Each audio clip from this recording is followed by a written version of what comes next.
Heyo! Woo! 2 weeks ago, I got back from my first 10-day Dhamma Vipassana silent meditation retreat, and I want to chat about it. I didn't really know what to expect, and it was going to be 10 days of silence, no distractions, stuff like that. And we're going to be doing something called Vipassana. I wasn't really sure what that was. So we get there, 20 men, 20 women, we separate, and day one was so difficult. It took me a while to figure out how to sit, how many cushions, if I want to use cushions or a stool or a chair. I have meditated well over 100 times, 200 times for 30 minutes, 15 minutes, but not 2 hours, 10-minute break, hour and a half, 10-minute break, hour, and nothing like what we were doing during this course. So it's about 12 hours of meditation a day, starting at 4:30 a.m. to 9 p.m. with breakfast, lunch, a tea break, and a discourse in between. So that was a lot of meditation for someone who had meditated a lot of times, somewhat different perspective now, but only for about 15 or 30 minutes at a time. So day one, that was day one. Day one was difficult, but eventually I found the right amount of cushions, the right posture. Day two, super difficult. Again, I was like, what am I doing here? Like, this is not, I don't know if this is the place for me. This is what was I thinking? Getting myself into this, and our instruction was just to keep focusing on the breath. I felt like it was like Karate Kid when they're like painting the wall, and he's like, I've painted this wall 40 times, and he's like, paint the wall. Or he's stacking the bricks, and he's like, I've stacked the bricks and unstacked them 100 times. Keep stacking the bricks. It's like, just keep focusing on the breath. But of course, we're not talking, this is just my head chatter. And so we focused on the breath and the sensations in the nose for about 3 days. And by the third day, I had got it down, and I realized, okay, I'm doing it. I think I'm doing it right. I'm getting comfortable. This is cool. Things are a little bit more chill on the third day. Now, the fourth day, the real work began. We started Vipassana meditation. And that was really difficult for me. Being a person who used to read and reread things again and again and again, like once upon a time there were three little, once upon a time there were three little, once upon a time there were three little pigs and a wolf. And getting over that and learning to read, we were scanning our head to toes, and I would scan, and then I would rescan again and again and again and again and again, rather than just continuing on all the way down to my toes, and from my toes all the way to my head. And that was really, really tough for me, really frustrating. I don't know why that came up inside of me to start to have that impulse again that I hadn't experienced since I was younger. But I realized that wasn't serving me, and just like I learned to read and just move on, I got over that impulse and continued to do the exercise. So the end in the night of day 4 was a lot easier once I was able to overcome that impulse. Day 5, finally, halfway through the day, was absolutely amazing, blissful. I felt so good. I felt so clear. Energy was flowing all the way up and down, and I just was feeling things I had never felt in my life before. And I knew that all I'm doing is sitting here, observing myself. And that was really interesting. So,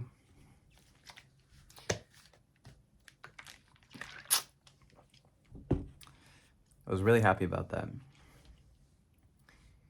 Day 6 was super hard. I woke up, I was crying again. Just a lot of crying. I think I was crying like on day 3 a little bit. Day 4 was super frustrating. Yeah, day 5 was great. Day 6, I was crying again, and I didn't understand. I just had this beautiful day on day 5, so many beautiful meditations and experiences, and all of a sudden, day 6 comes and all this stuff is rushing back, and I don't feel like I'm having a clear flow anymore. It's like a bunch of stuff has come up again, and yeah, it was a hard day, but at the end, one of the really beautiful things is at the end of every day, for an hour and 10 minutes roughly, there's a discourse where Mr. Guenka, teacher Guenka, who has now passed, would be 100 years old if he was still alive today, took recordings in the 90s of leading us through these courses. So we watch those recordings, and then we have teachers to help guide us and answer a few questions if we have them for a half hour at the end of the day. At the end of every day, if we need, we can ask the teachers. So, yeah, he said, "You made it. Congratulations. You made it to day 6. It's all onward and forward from here." And that was really, really relieving to hear that day 2 and day 6 are commonly the most difficult days to overcome, to continue onward and forward in the course. And yeah, it was really interesting. He explained it like a surgery, like a deep surgery within yourself, and really encourages you to not focus on other people, not even make eye contact with others, no communication in any way, that this journey, this 10 days, it's between you and you. And you really go deep, and it's like there were so many things inside of me that were coming and then going and coming and going, and every day they were new thought processes. In my day-to-day life, often I've had the same thoughts again and again and again and again and again, maybe even months at a time, maybe even up to a year, like very similar ways of thinking. Throughout this course, my thoughts and perspectives had changed so much, so quickly. It was very interesting, very interesting. By the 3rd day, I could tell that I was going to be making some big changes in my life. By the 5th day, it felt like I was a new person, and I was on this journey going somewhere. Day 6, I could feel, by the end of day 6, I could feel that I was becoming a different person.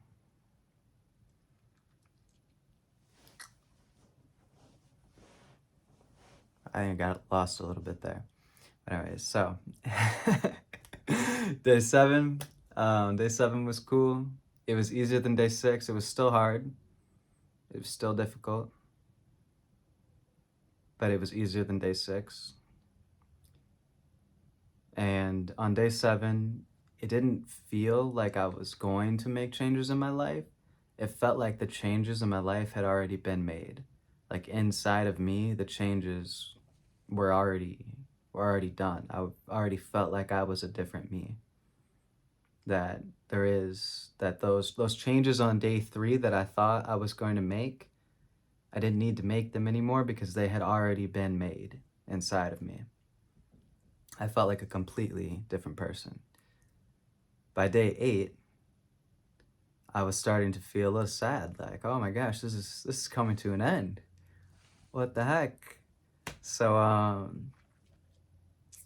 I knew that it was a long journey ahead.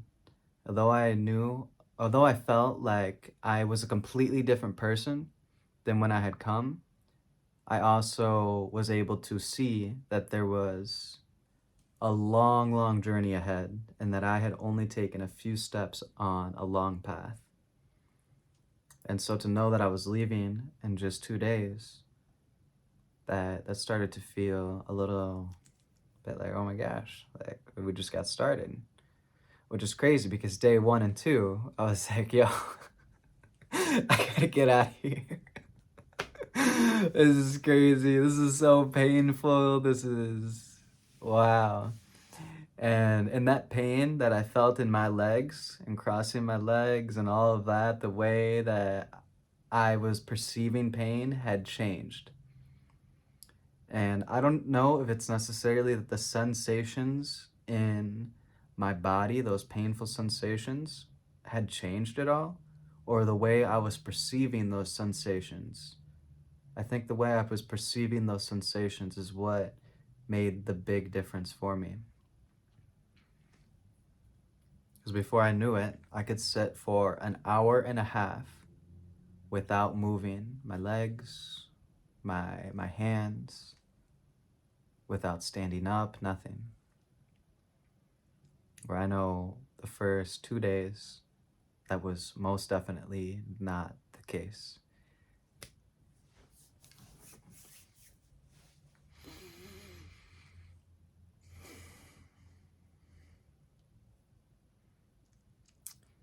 Day 9,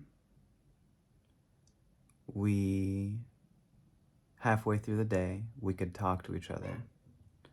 And we chatted, we got to know some of the guys around me. Everyone, actually, I chatted with everyone. When we had a different schedule on day 9. We went to the lunchroom, the dining hall, and there were books everywhere.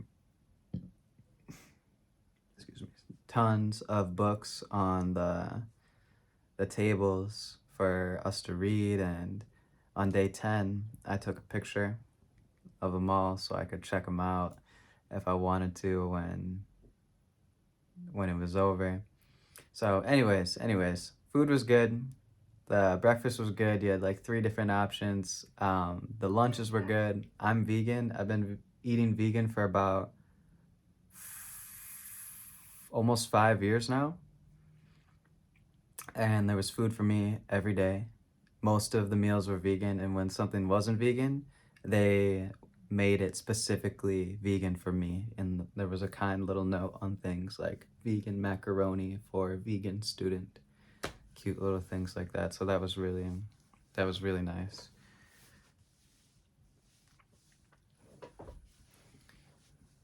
So after the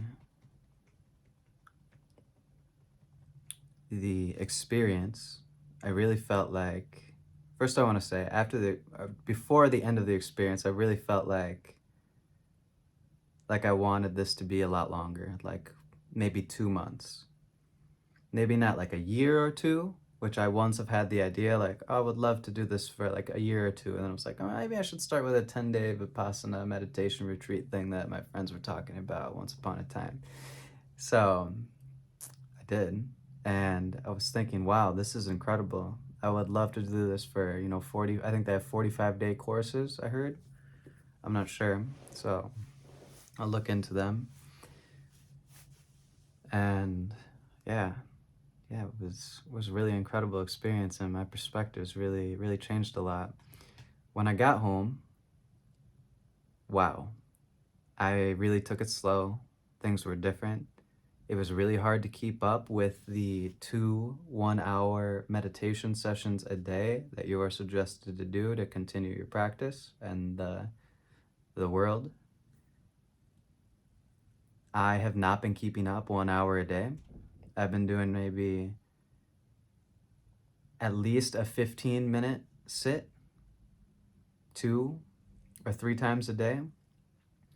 Usually 2 or 3 half-hour sits. And yeah, it's been really good for my life. So maybe I'm not doing those 2 1-hour sits, but those 15-minute sits, those half-hour sits that I'm doing 2, 3, certain times, certain moments, days, 4 times a day. It's only been 2 weeks since I left. Have been so impactful every time I do them. Being out in the world now, my thoughts start going all wild again and crazy, and my dopamine levels are up again, and sitting down and observing, once I start to really observe what's happening around my body, and I remember that my practice is about observing, my mind starts to go quiet, and all of a sudden there's no chattering. It's just observing the sensations in my body. And sometimes, I think just about every time, those are pretty much the most peaceful parts of my everyday. And that wasn't a part of my life before. The way that I meditated was different before. And I also didn't do it very often. This is the first time in my life I'm meditating not only every day, but 2, 3, 4 times a day.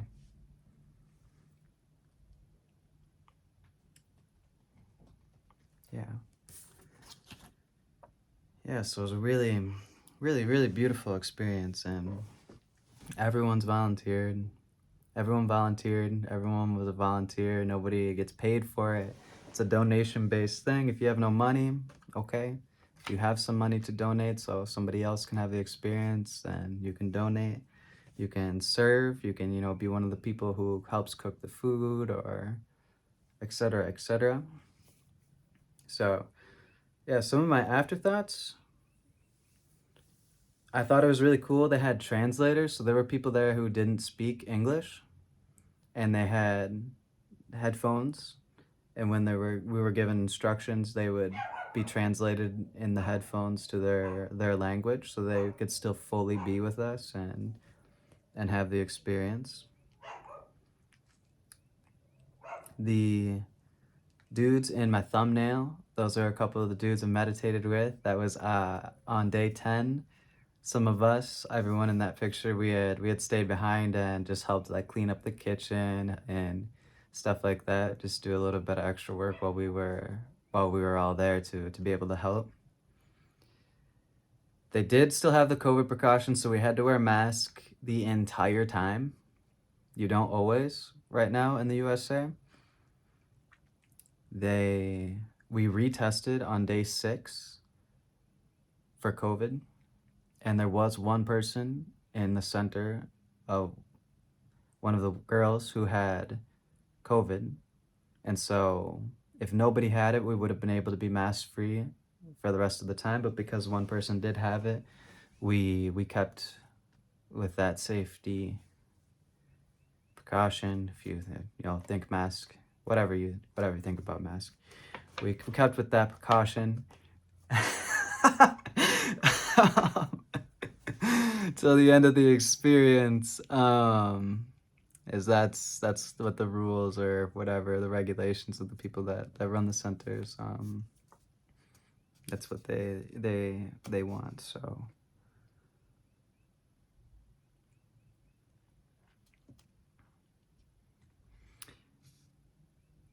if you're still with me, I know we're almost 20 minutes in, but if you're still with me, a little bit of advice. If you're thinking about doing it,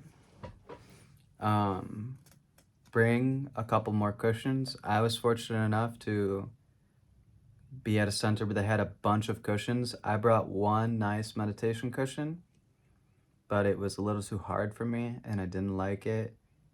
After a half hour, my body was just aching, and I was so grateful that they had more cushions there. I ended up using 4 of their cushions that they had there, and I stuck with those 4. And I put mine on the shelf for other people to use. So I'm really grateful they had that, but whatever center you might go to, I would just bring at least a couple cushions, meditation cushions, when you go, just in case.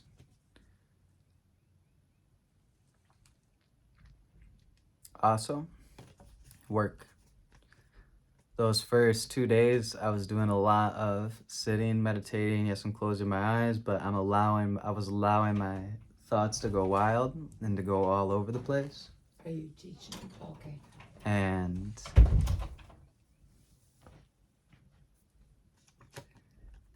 I had to remind myself that I'm not here to let my monkey mind go all over the place and play in the playground. I'm here to work. So I would bring myself back to let's do what I'm instructed to do. I said I'm gonna give this a shot, a full chance, and see what comes of it. So I would bring myself back and continue to work and to work and to work.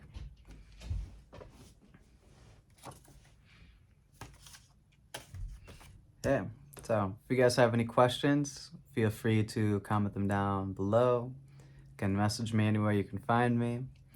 There are centers, there are over 240 centers all over the world. So chances are there's one probably somewhat around you. Where I was, there was people flying into the center. There were people driving more than 20 hours in a car to come to the center. And then there were people like me that were an hour and a half away, and others that lived right there. So, yeah. Yeah, I hope you can make it if it's something that's interesting to you and that you work diligently, patiently, and persistently, equanimously. May all beings be happy. May all beings be free. Anicca, anicca, anicca.